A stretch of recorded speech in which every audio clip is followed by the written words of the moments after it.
l'enregistrement. Donc maintenant, il faut arrêter de dire des bêtises. Donc moi, ce que je vais vous présenter, c'est quelque chose quand même de beaucoup plus soft, beaucoup plus d'ailleurs orienté sur le logiciel que le matériel. C'est l'utilisation de la caméra Kinect pour faire un scan d'un objet 3D. Pour ça, je vais déjà vous présenter sur mon écran. Voilà. Voilà, donc vous voyez tous les petits chats Oui, petit chat. en face de l'autre. Vous avez le petit chat rouge qui est le résultat d'un premier essai que j'ai fait avant quand même de faire cette vidéo. Parce qu'on ne sait jamais, au cas où j'aurais pas pu scanner un objet, ça aurait été dommage. Donc l'objet réel, il est juste un peu plus loin. Donc on a l'impression qu'ils font la même taille, mais non, il y en a un qui est 2 fois plus petit que l'autre. La caméra Kinect, la voilà. Et je l'ai branchée directement au PC. Donc on va pouvoir voir aussi tout ce qui est disponible sur le PC pour utiliser la caméra Kinect directement sur Windows. Et les logiciels sont directement dans Microsoft Store et ils sont gratuits. Donc, à part la Kinect et le petit boîtier d'adaptation pour brancher sur le port USB du PC, les logiciels sont gratuits. Donc là, j'ai branché une autre webcam pour voir la scène, mais on peut utiliser la Kinect directement en webcam. Donc, là, ici, hop, je change et on arrive à ce que voit la Kinect. Donc, vous voyez encore, bonjour. Donc là, vous voyez du coup le chat qui est devant. Alors, je l'ai mis sur une base rotative. On va faire fonctionner juste après. C'est pour que toutes les faces de l'objet soient vues par la Kinect à des instants différents. Alors, il y a une contrainte que je vais vous mettre tout de suite en mettant en place le logiciel qui va bien. Le logiciel qui va bien s'appelle 3D Scan. Voilà. Dès qu'on le démarre, voilà, il y a ce que voit la caméra, la caméra Kinect. On voit le taux de rafraîchissement. Alors, il n'est pas génial. Je pense que c'est parce qu'il y a beaucoup trop de webcams. Il va falloir que j'en coupe quelques-unes. J'espère que ça permettra quand même de faire le. On va couper celui-là. Ça monte un peu. Donc, vous voyez là, ce qui est colorisé. Alors, même je sais, le chat il est gris, mais bon, c'est ce qui est réglé en profondeur. Si j'augmente la profondeur, vous voyez qu'il y a jusqu'à moi.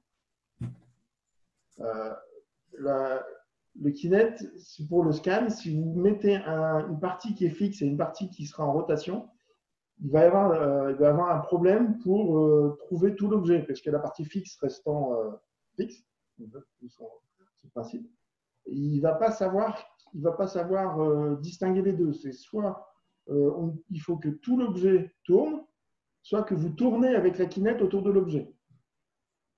C'est pas possible de juste numériser un objet dans une scène qui est fixe, si la Kinect voit l'ensemble.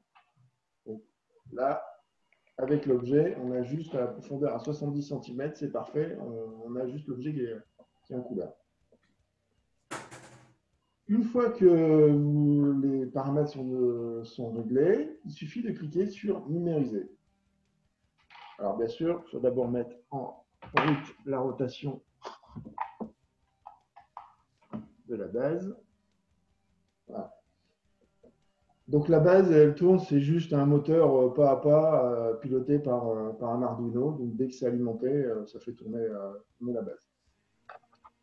Donc on va lancer la numérisation. Alors j'espère que ça va fonctionner malgré le taux d'image faible. Ah, donc ici au passage, vous voyez l'objet 3D qui est en train de se constituer point par point. Là, je pense qu'il a un peu bugué parce que l'objet, il y a des points qui sont un peu éparpillés. Une fois que vous avez obtenu suffisamment de rotation, vous arrêtez. Il construit le nuage de points. On construit le nuage. Et voilà, il dit c'est terminé. Et on peut directement le visualiser dans 3D Builder, qui est aussi un logiciel directement sous Windows fourni par Microsoft. Voilà. Ah bah en plus, l'objet, il a l'air bien réussi. Donc là, on l'a dans 3D Builder. On peut tourner. Alors, il est incliné parce que justement, la caméra était inclinée. Alors après, il faudra le retravailler, mais vous voyez, on arrive à le reconnaître. Alors, on arrive à le reconnaître parce qu'il a réussi à appliquer la texture sur l'objet. Si en fait, il n'est pas très défini. Hein. Vous regardez les faces, le détail, si vous regardez au niveau du collier, on ne voit pas. C'est plus de la texture que du relief qui a été mis. Donc là, après, si je veux passer directement à l'étape de l'impression, le fichier tel qu'il est là, il n'est pas bon, il me dit qu'il y a des problèmes. Lorsqu'on regarde en dessous, c'est une surface sur laquelle il manque. C'est pas un volume, c'est juste des surfaces. Mais dans ce logiciel, on peut aussi tout faire. Bon, déjà, il faut corriger l'objet et l'opération. Donc voilà, donc vous voyez là, du coup, il a mis une face en dessous, il a fermé l'objet. Après, alors que je retrouve mes outils, donc modifier, il ne veut pas. Pourquoi il ne veut pas?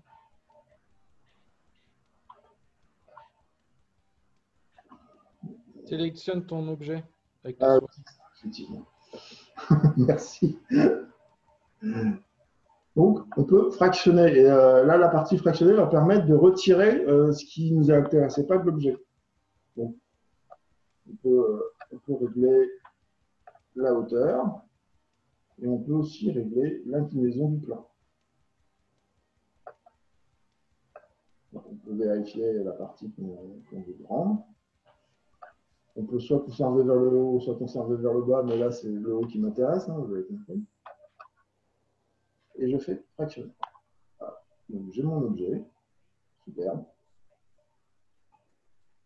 Je peux, du coup, directement l'imprimer en 3D. Alors là, ça va envoyer un service proposé par Microsoft, mais l'avantage, c'est qu'ils vont réutiliser la texture. Parce que dans nos imprimantes 3D, malheureusement, on ne peut pas utiliser la texture. Donc, si c'est un objet avec des couleurs, un visage, quelqu'un qui avait un costume, par exemple, du coup, il pourrait être réimprimé avec la texture. Alors, ce que je vais vous montrer, c'est l'utilisation de l'objet dans Cura, par exemple, pour ensuite imprimer. Donc, je reprends mon objet et cette fois-ci, je vais pouvoir soit le positionner. Vous voyez, hop, là, ça va redresser. Alors, je lui ai mis un peu de biais. Bon, tant pis. On va quand même garder cette position-là. Et en fait, il a utilisé le plan que j'ai coupé et il a remis l'objet sur le plan. On va enregistrer sous. Sélectionner un domaine. J'en ai déjà fait plusieurs, dont mon scan en 3D. Je vous expliquerai comment j'ai fait, puisque là, c'est un peu difficile de voir comment se scanner soi-même. Monter sur le socle.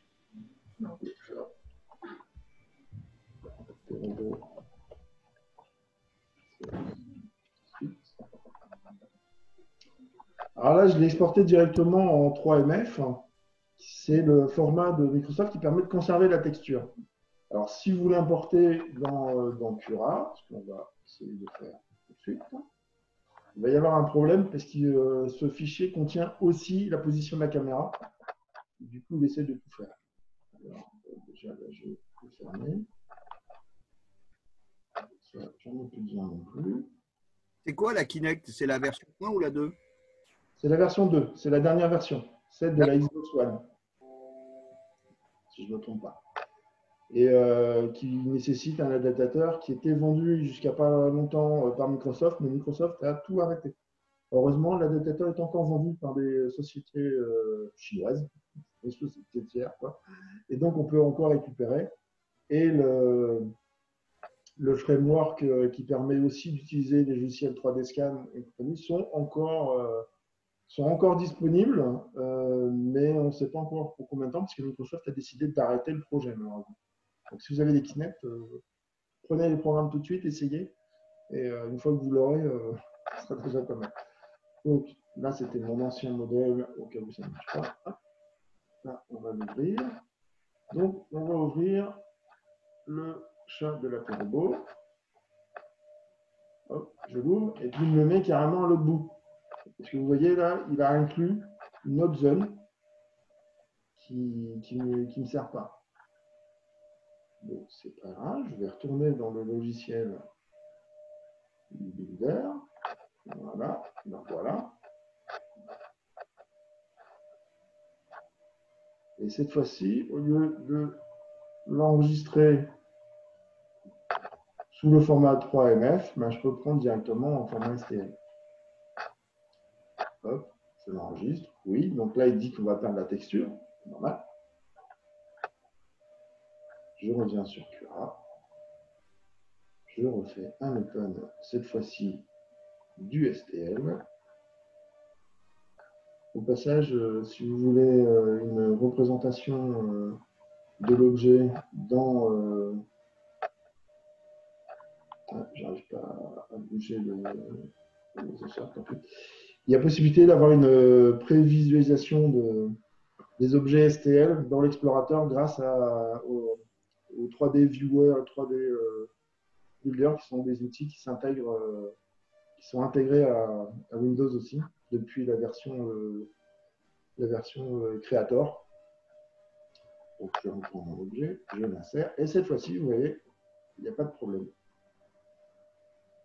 Bon, il a même déjà commencé à faire le slashing. Il me dit qu'il faudrait 2h41 pour l'imprimer en taille 1, parce qu'en plus, la proportion de l'objet de départ est conservée.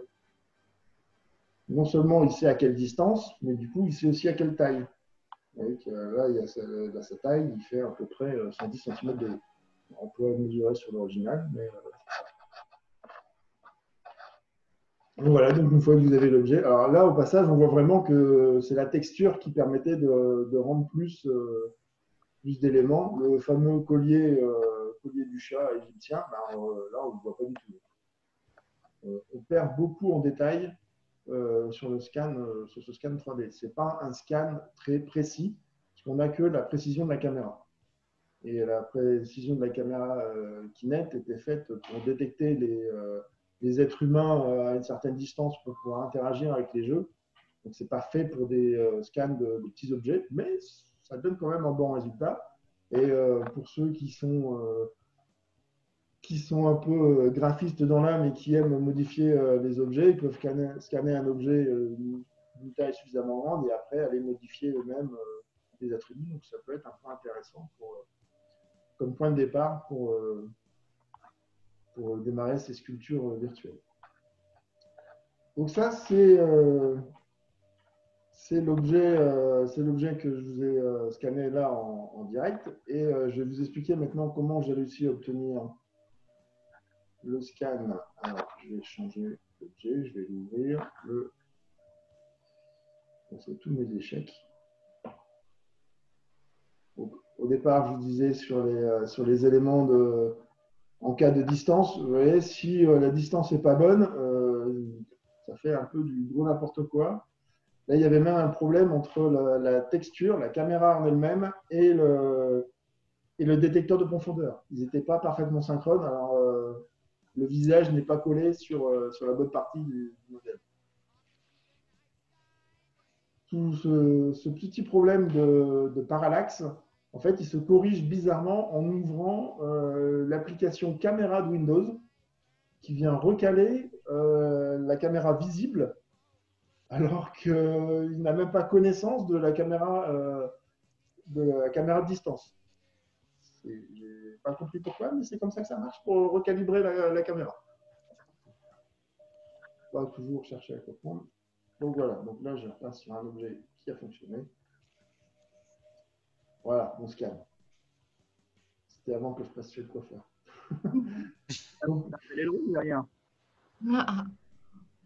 Donc là, comment j'ai fait ce scan, sachant que je ne peux pas me mettre sur ma base rotative, le moteur n'était pas assez puissant pour me faire tourner. Donc en fait, là, j'étais juste assis sur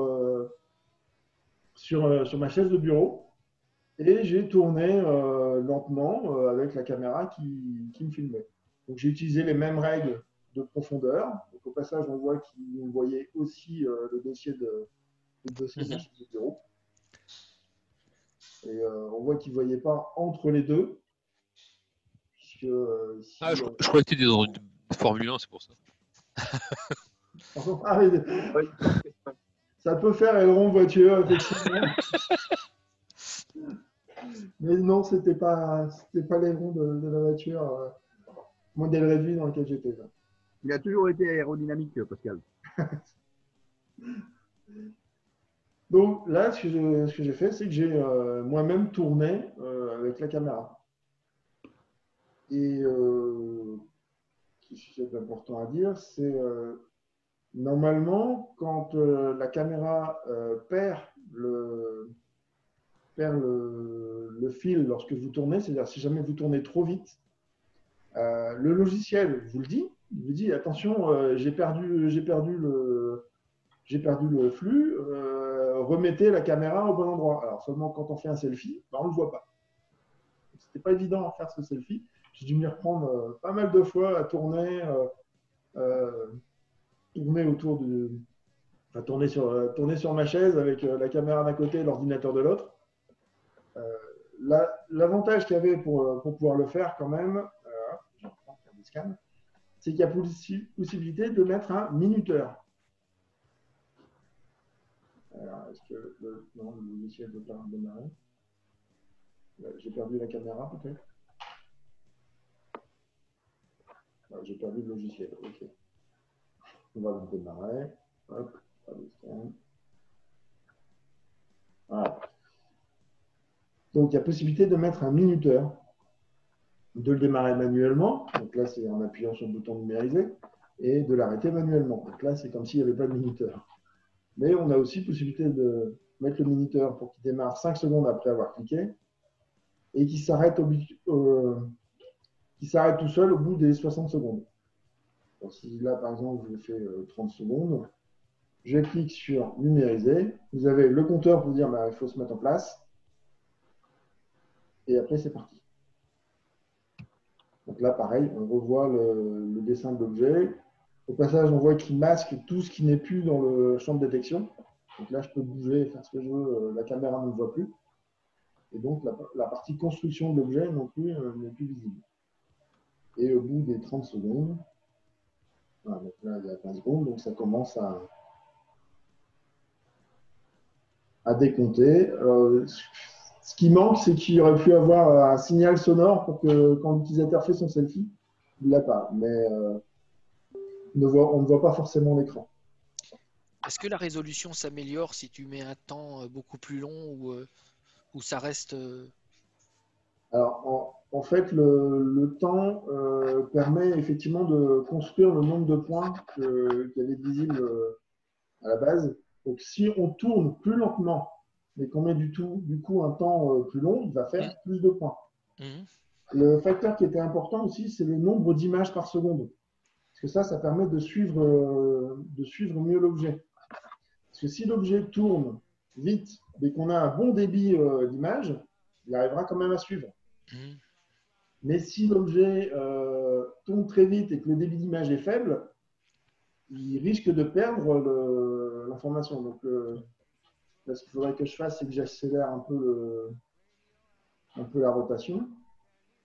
Mais on peut aussi, normalement, faire le scan de manière manuelle.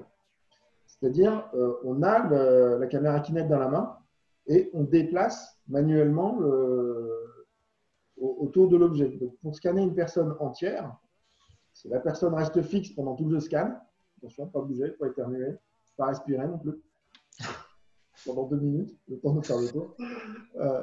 Et là, une autre personne peut tenir la caméra et se déplacer.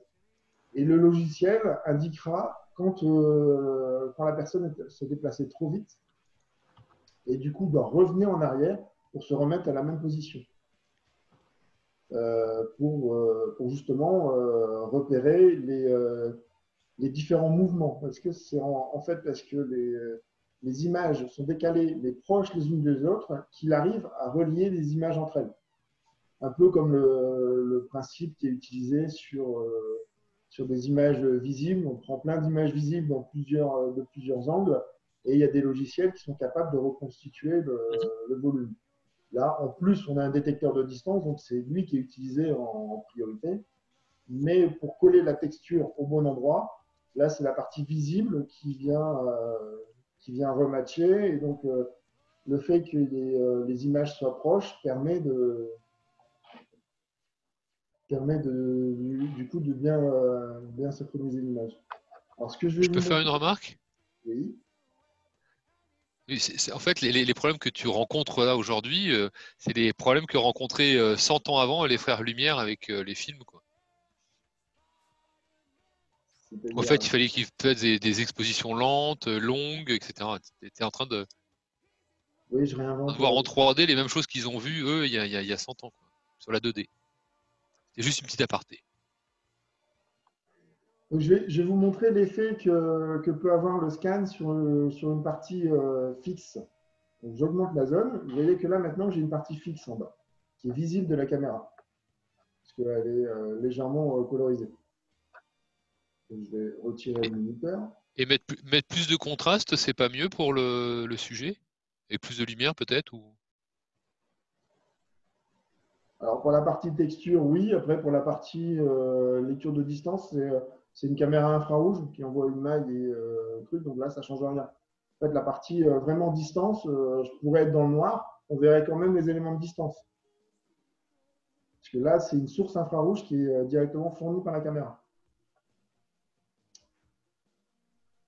Donc, je reviens avec la partie fixe. Je commence à numériser.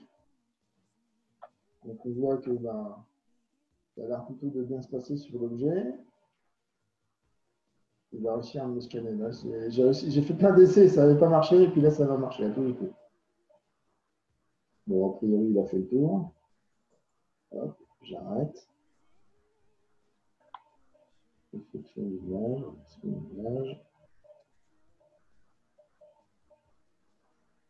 Donc, en plus, avec un bon PC qui calcule bien, ils disent que ça permet justement de recalculer ces ensembles d'images. Donc, ils conseillent d'avoir un bon PC. Déjà, la Kinect va se brancher sur un port USB 3 pour essayer d'obtenir les 30 frames par seconde. Donc, on revient entre les bubbers. Et ben, il a réussi à scanner cette fois-ci.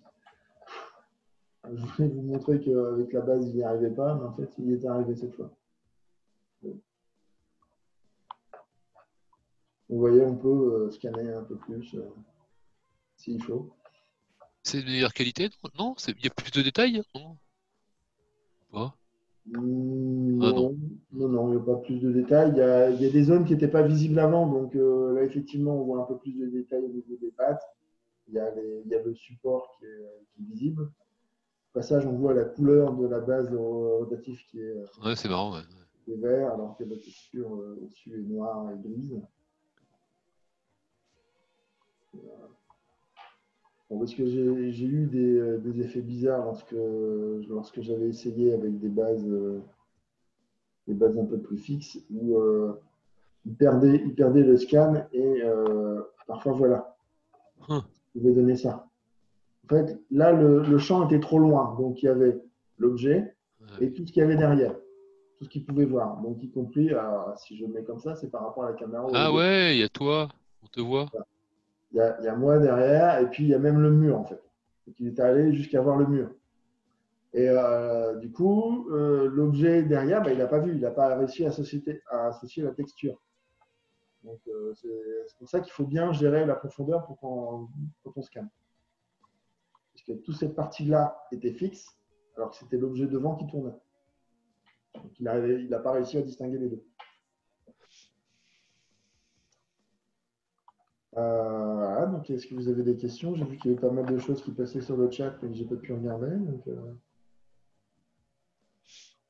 Est-ce que si on se rapproche, on rapproche la Kinect de l'objet, est-ce qu'on a une meilleure résolution? Le nombre de pixels par alors, surface est meilleur ou pas? tu as vu que là, je suis déjà en profondeur minimale. Ah oui, au niveau mini, d'accord. Je suis déjà au niveau mini, et je suis à peine juste derrière l'objet.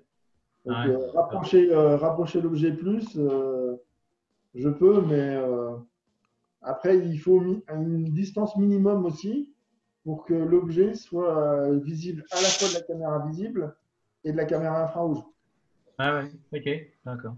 qui sont quand même bien séparés parce que c'est une belle barrette, la caméra Kinect. Hein, si je vous la remontre. Ouais, ça fait quoi? Ça fait 30 cm de long, un truc comme ça, au moins, hein? Ouais, c'est leur idée, ouais. Ça, donc, bon, après, il y a les LED infrarouges qui sont au milieu. Je vais vous mettre la vue sur la caméra. Voilà. Et là, bah ça d'ailleurs, on les voit bien, les LED infrarouges qui sont au milieu. Et il y a la caméra visible qui doit être là et la caméra infrarouge qui doit être un peu sur le côté, pas très loin, mais elle est quand même à une certaine distance. Donc, plus on se rapprochera des deux caméras, plus le parallaxe sera gênant.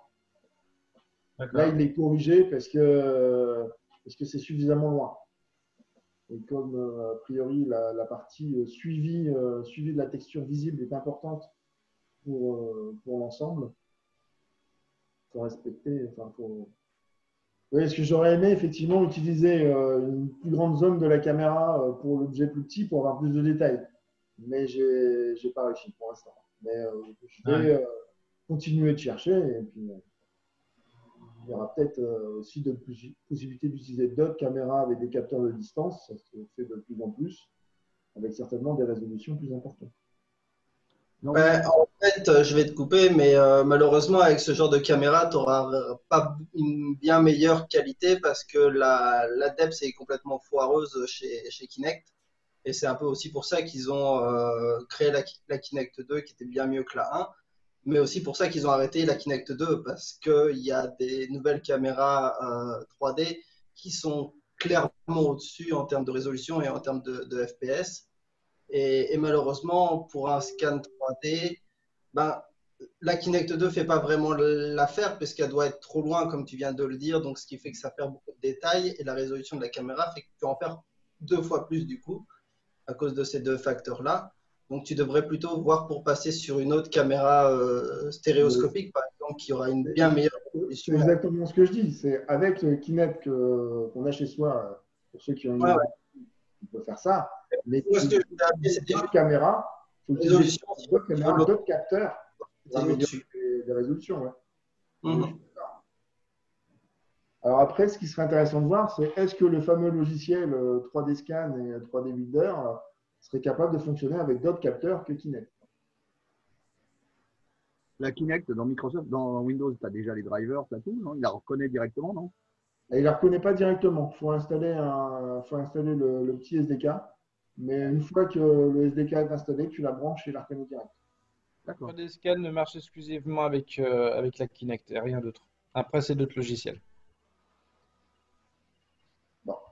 Ah merde, j'ai échangé ma vieille Kinect contre la V2 contre une vieille merde. Ah mince. Bah, je sais que tu m'as échangé. Bah oui. C'est celle les caméras stéréoscopiques développées par Intel. Donc c'est les DS45 et la 45i qui contient en plus une centrale inertielle.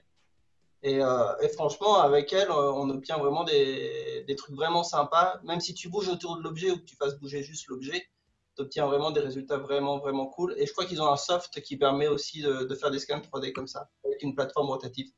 C'est le modèle. Si vous permettez, je vais proposer, j'ai un ami qui a monté une start-up qui fait des robots justement basés sur la D435i, donc c'est vraiment du SLAM 3D. Donc voilà, je pense que la prochaine apéro robot, il pourra vous présenter ce qu'il fait. Voilà, il en connaît, du coup, il maîtrise vachement bien tous ces systèmes. Sachant que la D435i, c'est quand même pas mal chez Intel. Ouais, franchement, elle est super cool. C'est cool. Parce que je les avais vus sur les Turtlebots à un moment donné de Ross, mais je suis curieux.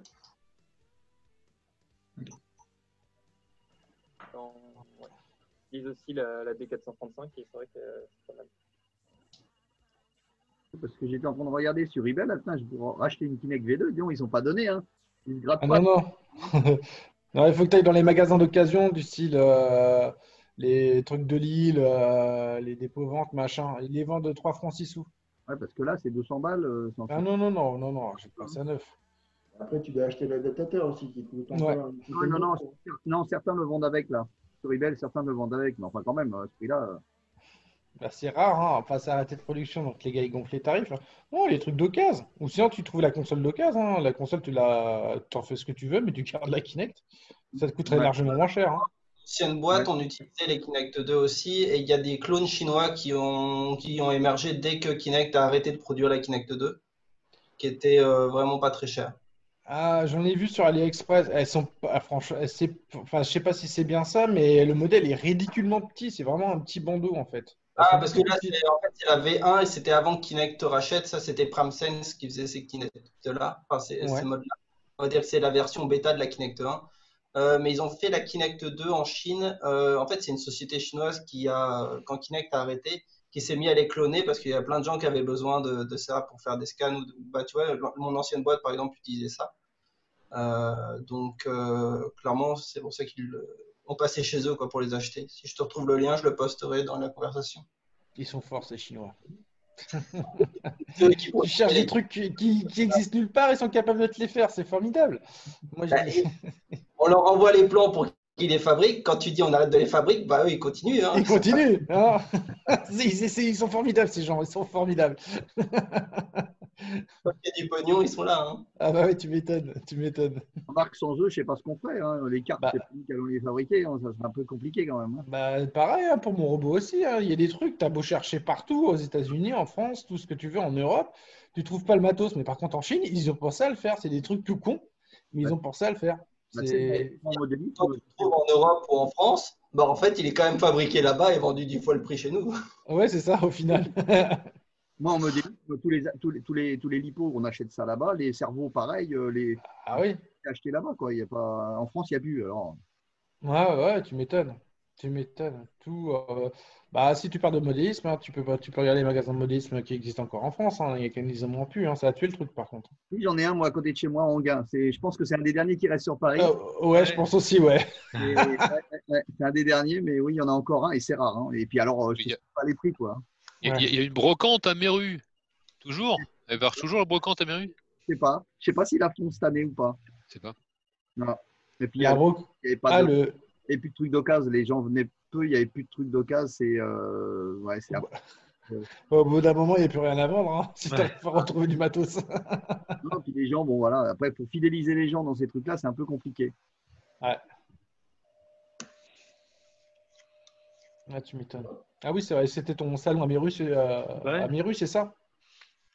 Ouais. Ok. De modélisme, robotique, on avait fait tout. C'était pas mal. Bon, et est-ce qu'on ira à Aubonne au mois de septembre Non, ils le font plus. Il n'y a plus de budget. Il n'y a plus d'argent. Ah bah là. Eh ben ouais. Déjà les dernières, ils ne l'ont pas fait parce qu'il n'y a plus de budget. Et du coup, je crois pas qu'il. Il faut que j'y pose la question si cette année, ils recommencent ou pas. Mais je ne sais pas. J'y pose la question. Bon, sinon, alors dans les salons, parce qu'on va passer maintenant sur l'activité Caliban, hein, pour l'instant, c'est Cachan qui nous relance de temps en temps pour leur semaine qu'ils devaient normalement faire début juin. Ouais. Mais du coup, ils ont reporté à octobre. Et en plein milieu de semaine. C'était une semaine complète avant. Là, je ne Ouais. sais pas s'ils font encore une semaine. C'est du lundi au vendredi. Donc, on profite pour demander ceux qui sont potentiellement intéressés pour présenter quelque chose, enfin, pour tenir un stand, pour savoir ce qu'on leur répondra du coup. Donc, si vous avez pensez-y, réfléchissez. Si vous voulez poser des congés que vous ne pourrez pas poser là. Justement, c'est un petit peu le problème, c'est que les congés, là, ils ont été imposés, là. Ah bah moi, j'ai travaillé, moi. Hein. Moi aussi, ouais, mais c'est l'inverse. J'en ai trop de congés, là. non, là, ils nous ont tout croqué de mon côté. Donc, Pareil, ouais. Nous, on va même avoir une prime. Plus de rab. De Tu vas voir quoi, Bruno? Bah, une prime pour avoir été bossé pendant le Covid, mon gars. Sérieux? Mais t'es fonctionnaire, mon gars, t'es même pas flic. Qu'est-ce qu'il dit? C'est toi qui payes, et alors? Bah voilà, c'est toi En qui plus, payes, Régis. ouais. Au lieu de prendre tes congés, tu vas payer les impôts, voilà, pour pouvoir payer la prime de Bruno. Je ne pense pas que je vais devoir couper cette partie au montage, hein, parce que sinon, sur T'es enregistré, pardon. Voilà. Heureusement, on n'a pas dit qu'on avait mis de l'argent en Suisse. Ah bah ouais, heureusement. Hein.